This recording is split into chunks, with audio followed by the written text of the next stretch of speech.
Alors, on démarre tout de suite avec cette rencontre Trump-Kim Jong-un, poignée de main en tête-à-tête historique cette nuit entre le président américain et le leader nord-coréen. J'ai envie de vous demander votre réaction évidemment sur cette rencontre, mais est-ce que au fond Donald Trump doit-il être mieux perçu qu'il n'est du coup ? Ce qui est sûr, c'est que l'image qu'on a vue de cette poignée de main entre Donald Trump et Kim Jong-un, c'est une image historique. Parce que ça fait des années qu'on connaît cette relation extrêmement orageuse entre d'abord les deux Corées et puis évidemment la Corée du Nord et les États-Unis. Donc on ne peut que souhaiter que ce sommet débouche sur une solution de pacification dans la région. Sur Donald Trump lui-même. Donald Trump, c'est quelqu'un d'imprévisible. Et on a vu au moment du G7 ce week-end qu'il avait inventé une diplomatie cyclotimique où on peut, au nom de son pays, négocier et signer un accord pendant 2 jours, le signer au nom de son pays, et puis quelques heures plus tard, parce que on se sent pas bien dans son avion, le déchirer avec ses 2 mains, c'est pas tout à fait au niveau, et surtout, c'est pas au niveau de ce qu'attendent les équilibres commerciaux internationaux, et surtout la situation économique américaine qui pâtira de ce choix qui est le sien d'entamer une guerre commerciale. Autre sujet, Gabriel Attal, l'Italie et Malte ont refusé de laisser accoster l'Aquarius, ce bateau avec à son bord plus de 600 migrants. Qu'est-ce que vous pensez de la position de ces 2 pays ? Moi, d'abord, j'ai une pensée pour les 629 personnes qui sont sur ce bateau. Parce qu'on parle bien de personnes. On entend migrants, qui est un terme qui déshumanise. On entend un bateau, mais dessus, il y a des personnes, il y a des femmes enceintes, il y a des enfants. Et c'est à elles qu'on doit penser tout d'abord. Moi, ce que je considère, c'est que la position, la ligne du gouvernement italien est à vomir. C'est inadmissible de faire de la petite politique avec des vies humaines, comme ce qui est fait en ce moment. Qu'on pose la question de la ligne migratoire de l'Union européenne, qu'on pose la question des solutions qui peuvent être trouvées au niveau européen pour mieux réguler, mieux prendre en charge ces flux migratoires, évidemment. Et la France le fait, Emmanuel Macron le fait depuis maintenant 1 an. Mais qu'on fasse de la petite politique avec de la vie humaine, je trouve ça absolument immonde. Les dirigeants nationalistes corses ont proposé que la Corse, ce matin, accueille ce bateau. Vous y êtes favorable ? Moi, je suis favorable à ce qu'une solution humanitaire soit trouvée le plus rapidement possible, encore une fois, pour des personnes qui sont dans des situations humanitaires urgentes sur ce bateau. Et je pense que toutes les solutions sont en train d'être mises sur la table par le gouvernement. Moi, je suis porte-parole du mouvement, La République En Marche. Je ne suis pas porte-parole du gouvernement. Mais je n'imagine pas que la France ne participe pas à trouver une solution humanitaire pour ce bateau. Et Stéphane Vernet. En bloquant tout passage à la frontière au niveau de Vintimille, par exemple, est-ce que la France ne participe pas à la crise en Italie ? Écoutez, on n'a pas une part de responsabilité ? C'est des sujets qui sont extrêmement difficiles. Moi-même, je suis allé à la frontière, à Vintimille, pendant une journée pour échanger avec la police aux frontières, pour échanger avec les associations, avec le préfet. C'est une situation qui est très dure. On sait très bien qu'il faut réguler un minimum les frontières, les passages aux frontières. Il faut être en mesure de regarder les personnes qui se présentent à nos frontières, si elles demandent l'asile ou si elles sont issues de migration économique, comme on dit. C'est un sujet qui est très difficile. Mais pourquoi ce silence de l'État, du gouvernement français sur ce dossier ? Pourquoi la France n'a pas proposé d'accueillir ce navire ? Ça fait moins de 24 heures qu'on est dans cette situation. Je pense que le gouvernement et le président français regardent ce qu'il est possible d'être fait. On ne fait pas de politique par tweet dans cette majorité. On essaye de trouver des solutions pragmatiques et surtout des solutions qui protègent la vie humaine. Et c'est ça qui est en train d'être fait. La SNCF peut-être maintenant. Hier, députés et sénateurs ont trouvé un accord sur la réforme ferroviaire. Oriane Mancini. Oui, un accord. Le texte sera donc voté mercredi à l'Assemblée et jeudi au Sénat. Incessibilité, reprise de la dette à hauteur de 35 milliards d'euros, garantie sociale pour les salariés. Est-ce que le gouvernement a trop cédé ? Ah non, pas du tout. Le gouvernement a tenu sur les grandes lignes, sur les grandes orientations de la réforme. On a précisé des choses, mais c'était normal. Il y avait des inquiétudes qui étaient portées par les organisations syndicales, certaines dans une démarche très constructive qui souhaitaient qu'on précise des choses dans la loi. Ça a été fait. Ça a été fait à l'Assemblée, ça a été fait au Sénat. Et moi, je veux vraiment saluer le travail des sénateurs, de la majorité sénatoriale, qui se sont engagés aussi dans ce travail-là pour trouver une solution et arriver à un accord qu'il y a eu hier en commission mixte paritaire. Moi, depuis le départ, je ne comprends pas cette grève qui a été lancée par les syndicats. Je ne la comprends pas parce qu'elle a été lancée avant même que la réforme soit présentée. Je trouvais ça bizarre qu'on annonce une grève sans savoir ce qu'il y avait dans la réforme. Je ne la comprenais pas non plus parce que les mots d'ordre de la grève ne correspondaient absolument pas à ce qu'il y a dans le texte de loi. On nous a parlé de privatisation, on nous a parlé de suppression des petites lignes, nous a parlé de suppression du statut et de précarisation des salariés actuels de la SNCF. C'est faux. Rien de tout ça n'est dans le texte. Ce texte, c'est que du plus. 36 milliards d'euros en plus sur le réseau ferré pour le rénover, des droits sociaux supplémentaires pour les salariés de la SNCF, et surtout, à la fin, une entreprise qui est modernisée, qui permet de faire arriver les trains à l'heure, ce qui est quand même toujours utile, et des trains de plus grande qualité et qui desservent davantage de lignes. Donc maintenant, je pense qu'il faut passer à autre chose. Et comment on arrête alors? Qu'est-ce que le gouvernement pourrait faire, ou qu'est-ce qu'il faudrait faire pour mettre fin au conflit? Écoutez, le gouvernement, encore une fois, a précisé un certain nombre de choses dans la loi. On a repris des amendements de plusieurs syndicats, je pense notamment à la CFDT, qui a vraiment joué le jeu. Je veux saluer Laurent Berger et les responsables de la CFDT ferroviaire qui ont vraiment travaillé avec nous. Et pourtant, ils ne sortent pas de la grève.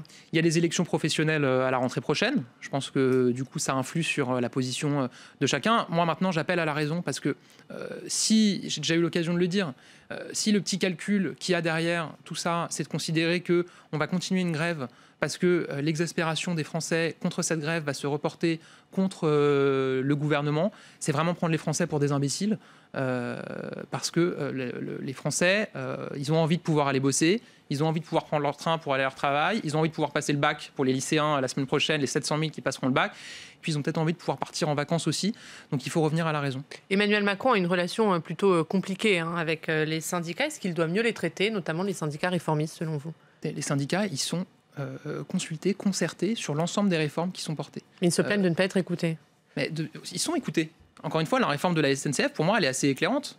On a présenté une réforme. Un certain nombre de syndicats ont dit on est inquiet, on a peur, par exemple, d'une privatisation. Il n'apparaît pas dans la loi que les titres qui seront détenus par l'État à la SNCF sont incessibles. On veut que ça apparaisse. On a considéré dans un premier temps, on leur a dit que ce n'était pas nécessaire de le mettre dans le texte. Ils ont tenu, on l'a inscrit dans le texte. Il y a eu des demandes d'élargissement du sac à dos social, des droits sociaux des futurs salariés de la branche ferroviaire.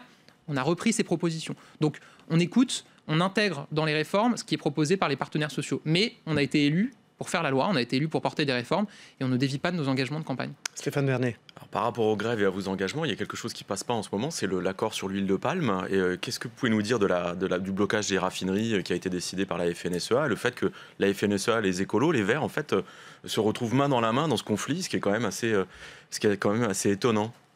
Faut, je pense, remettre les choses dans leur contexte. Parce que tout le monde, tous ceux qui nous écoutent, ne savent pas forcément les tenants et les aboutissants de ce dossier. Qu'est-ce qu'on a? On a un accord qui a été signé entre Total et le précédent gouvernement, l'État donc, qui prévoyait la transformation de la raffinerie de la Med en bioraffinerie, pour du biocarburant. Cet accord, il a été signé avec l'État. Et nous, on n'a pas l'habitude de revenir sur des accords qui sont signés avec l'État, parce qu'on a une assez haute considération de l'État et des accords qui peuvent être pris, quels que soient les gouvernements qui sont aux responsabilités. Mais c'était une erreur pour vous, cet accord? Mais Nicolas Hulot a dit sa vigilance. Et donc, qu'est-ce qu'on a fait? On a demandé à Total de réduire la part de l'huile de palme traitée dans cette bioraffinerie, qui sera en dessous de 50%. Donc c'est des garanties qui sont fortes, on a demandé de la haute qualité environnementale et surtout, le sujet sur l'huile de palme, c'est quand même un sujet européen. Il y a des négociations qui sont en cours, il y a une directive européenne qui se prépare sur la sortie de l'huile de palme des biocarburants à horizon, je crois, 2021. Donc on travaille là-dessus. Mais sur ce sujet de la bioraffinerie, on a pris toutes les conditions nécessaires pour garantir une vigilance sur la qualité environnementale. Ce que je veux dire aussi quand même, c'est qu'il y a un peu d'instrumentalisation de la part de la FNSEA de ce dossier. Parce que derrière, qu'est-ce qu'il y a? Il y a un groupe qui s'appelle le groupe Avril, qui est l'entreprise qui gère la filière colza en France. Ce groupe Avril, qui aujourd'hui bloque des raffineries et explique que c'est scandaleux d'importer de l'huile de palme, importe lui-même 200 000 tonnes d'huile de palme tous les ans. Donc il faut un peu balayer devant sa porte avant de se permettre de critiquer l'action qui est menée. En attendant, 16 raffineries sont bloquées ce matin. Est-ce que les Français doivent craindre une pénurie d'essence? Pas du tout. Alors ça, vraiment, c'est un message important à faire passer. Il n'y a aucun risque de pénurie d'essence. Et le premier risque de pénurie d'essence, c'est les Français qui s'inquiètent et qui vont faire des pleins par précaution, parce que c'est ça qui crée les files d'attente dans les stations essence. C'est ça, du coup, qui alimente la crainte et qui fait qu'on peut se retrouver dans des pénuries. Donc vraiment, il ne faut pas être inquiet. Moi-même, je suis en scooter. J'ai pas été faire mon plein ce matin. Vous dites que la politique d'Emmanuel Macron est équilibrée, mais ça n'imprime pas. Emmanuel Macron est toujours considéré comme le président des riches, comme le président de droite.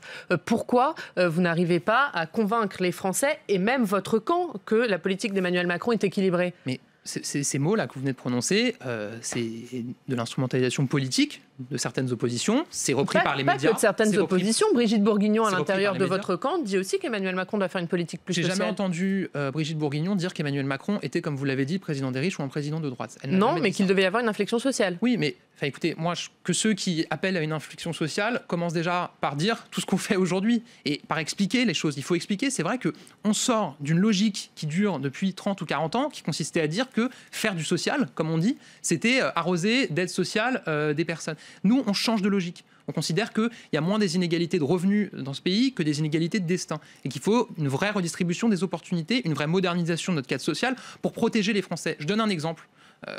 Vous parlez tout à l'heure de la réforme de la SNCF.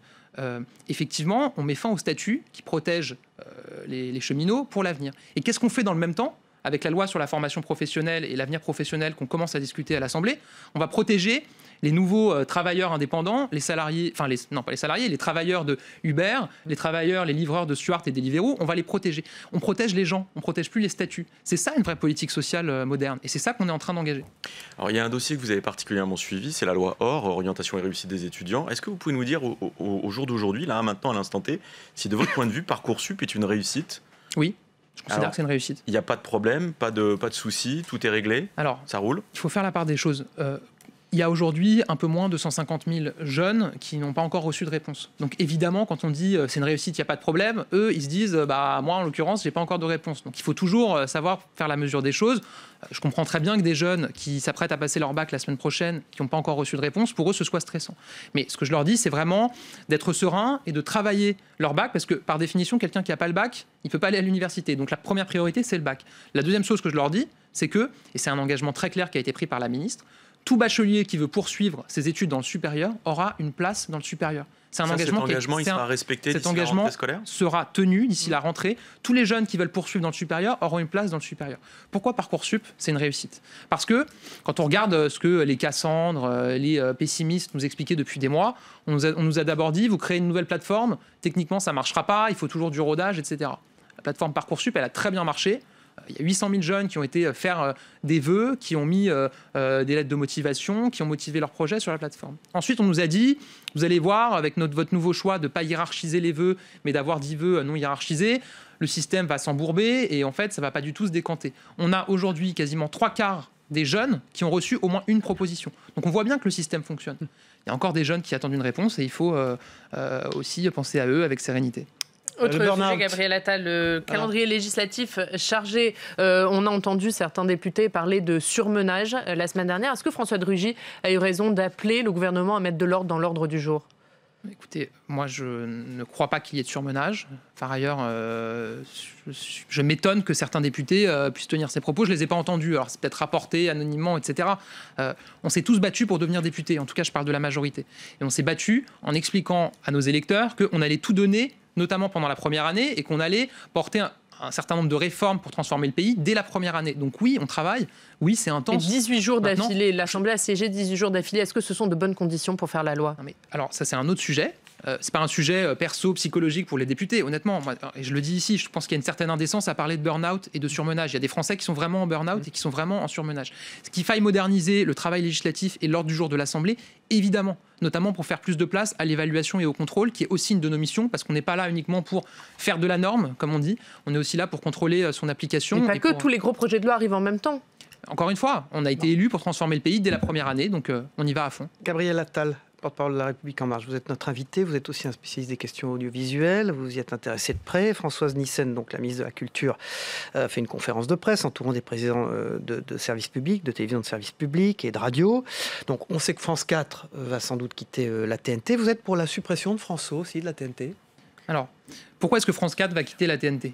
Parce qu'on considère que pour s'adresser aujourd'hui aux jeunes, pour que les contenus qui sont produits, qui sont diffusés par l'audiovisuel public s'adressent vraiment aux jeunes, il faut passer par le numérique. Et ça, un certain nombre de pays européens l'ont compris et il faut que la France s'adapte et donc c'est cette raison-là. La question de France O n'a pas été tranchée par la ministre.